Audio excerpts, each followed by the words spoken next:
There's tons of exciting conversation and theories surrounding the Wyatt Sicks, so let's check out what's being said there. We'll also check out what's new with Damian Priest, Seth Rollins, and more. Seth Rollins' epic return. Starting things off with the epic return of Seth Rollins. The first half of 2024 was a bit rough for Seth since he injured his knee in the very first few weeks of January. That injury forced him to miss several weeks of action, but he fought through the pain to return as quickly as possible in order to still compete at WrestleMania 40. After WrestleMania finished, Seth Rollins finally got the real cleanup surgery he needed on his injured knee, and took some months to fully recover. And now, here we are 3 months later. Seth Rollins is fully healthy and ready to go again. Seth made a surprise return to open up the June 17th edition of Monday Night Raw. It wasn't something that was really spoiled beforehand either, so it was a genuine surprise for most fans. One of the first things Seth Rollins addressed was the idea of coming back right after the World Heavyweight title. Seth teased the idea of entering the Money in the Bank match, and winning the contract again for the second time in his career.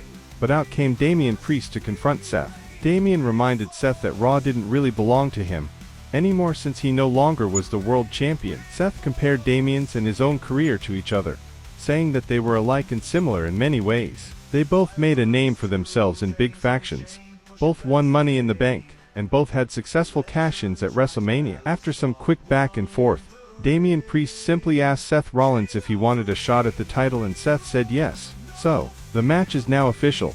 Seth Rollins versus Damian Priest at Money in the Bank for the world title. Some fans have a little bit of an issue with the story, an idea of Seth Rollins basically coming off his couch and skipping the line to get a world title match out of nowhere, which is true, but at the same time, Seth Rollins lost the title at WrestleMania and wasn't able to get a rematch or even attempt anything since he was hurt. So, it appears that this is basically his rematch clause. Another small thing to keep an eye on here is how exactly Damian Priest will retain his title against Seth Rollins. WWE is quietly creating a narrative with Damian Priest's title defenses, and that narrative is that for a majority of Damian's recent title defenses, he's only been retaining the title and defeating his opponents due to outside interference. We've seen the Judgment Day help him out in some title defenses, and most recently, we saw CM Punk basically save his title reign as well.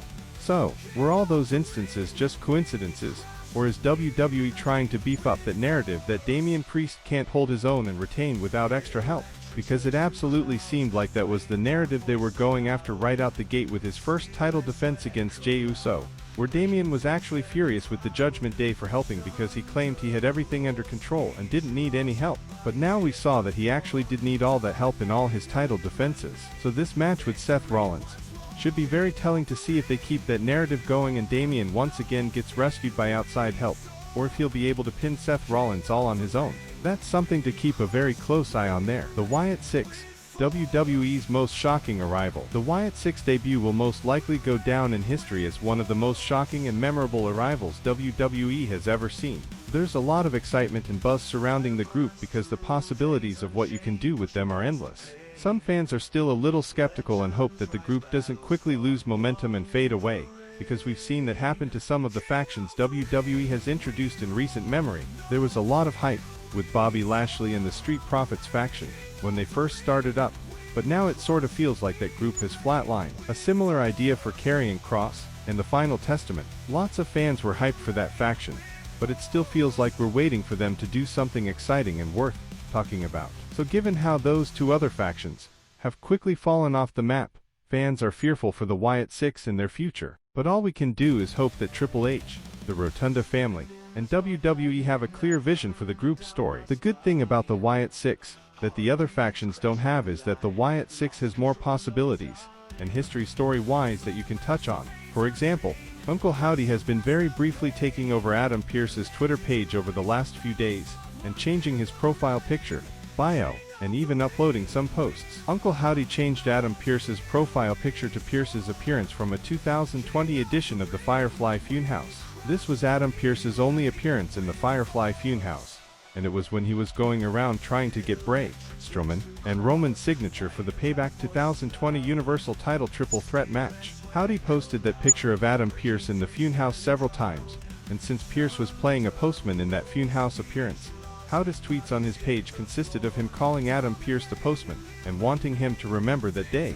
So what's so significant about that day in particular? Well, if you go back and watch it, Adam Pearce was tasked by Vince McMahon to go around backstage and get all 3 signatures for the big Universal title match by the end of that SmackDown episode. Adam Pearce only ended up getting Braun and Bray Wyatt's signature for the match.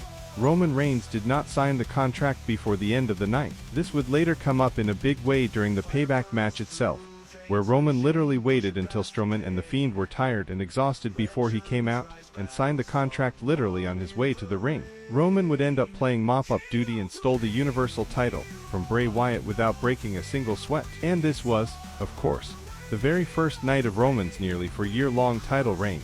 So it's interesting because is that the backstory behind Uncle Howdy targeting Adam Pearce? Is Howdy kind of implying that it's Adam Pearce's fault that the events of Payback 2020 happened? If Adam Pearce only did his job and got Roman Reigns to sign that triple threat contract ahead of time, like he was supposed to, then there would have been no way for Roman to join the match at the end and cheat.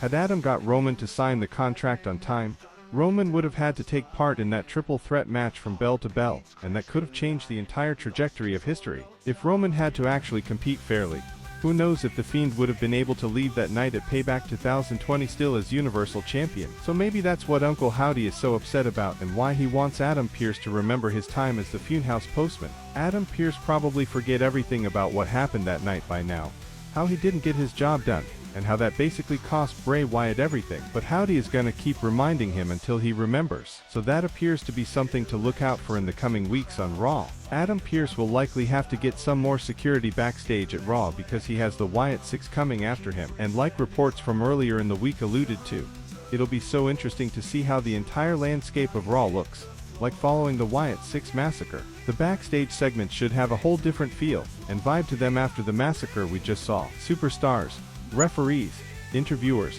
and all other backstage personnel should be absolutely paranoid to be in the gorilla position room, or anywhere backstage at all for that matter. It shouldn't be a week where we see superstars laughing and having a good time in backstage segments. Just about everyone from the top of the card to the bottom, men and women, just everyone should absolutely be fearful of another Wyatt attack.